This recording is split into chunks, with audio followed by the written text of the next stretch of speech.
అందరికీ praise lord. అయితే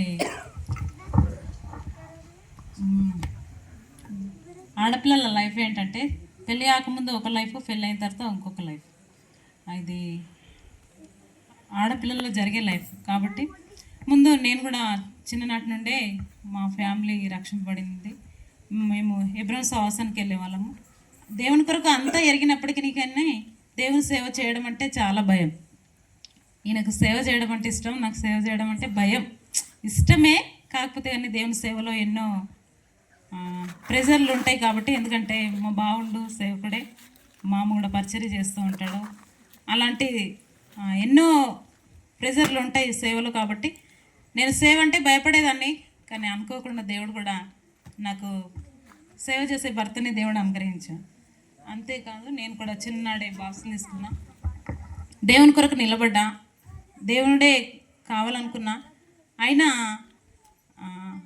లోకాశలు అంటూ ఉంటాయి కదా, కొంత ఇది ఉండాలి, అది చేయాలి, ఇది చేయొద్దు అనేది నాలో కూడా ఉన్నప్పటికీ దేవుడు నా ఆత్మీయమైన విషయంలో ఎన్నో మేలు చేస్తూ వచ్చాడు. అంతేకాదు వివాహ విషయంలో కూడా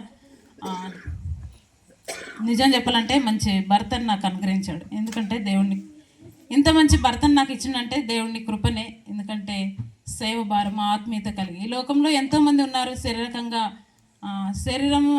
శరీరానుసారమైన ప్రవర్తిస్తూ ఏదో దేవుణ్ణి నమ్ముకున్నామంటే నమ్ముకున్నాం అంతవరకే ఉంటూ ఉంటారు. కానీ దేవునిలో ఆశ కలిగి ఉండడం చాలా గొప్ప విషయం. సేవ అంటే కూడా, సేవ చేయడం కూడా చాలా గొప్ప విషయం. ఎందుకంటే మమ్మల్ని కూడా, ఎందుకంటే మేము ఈ యొక్క ప్రాంతాన్ని వదిలి ఆ ప్రాంతంలో సేవ చేస్తున్నామంటే దేవుడే మాకు తోడుగుండి ఈ రకంగా మమ్మల్ని వాడుకుంటూ వస్తున్నాడు.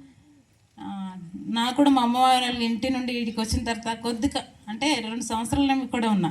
ఆ 2 సంవత్సరాలు ఇక్కడే గడిపిన మంచిగా ఉన్నా. కానీ అక్కడికి వెళ్ళాలంటే నాకు కూడా ఎంతో బాధ, ఏడ్చిన చాలాసార్లు. నేను కూడా బాధపడి వెళ్ళేటప్పుడు కూడా చాలా ఏడ్చుకుంటూనే వెళ్ళాను. అయినా కానీ దేవుడు నాకు తోడుగా ఉండి మాకు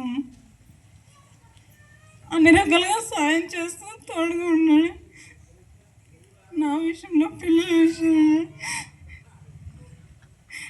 అనేక రకాలుగా మాకు చాలా దేవుడుగా.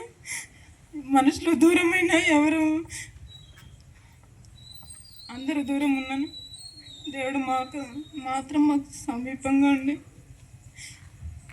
మా అన్ని పరిస్థితుల్లో చాలినటువంటి దేవుడుగా మా సేవ జీవితంలో కూడా దేవుడు మాకు తోడుగా ఉండి నడిపిస్తూ వస్తున్నందుకు దేవునికి వందనాలు. వచ్చిన మీ అందరికీ థ్యాంక్స్.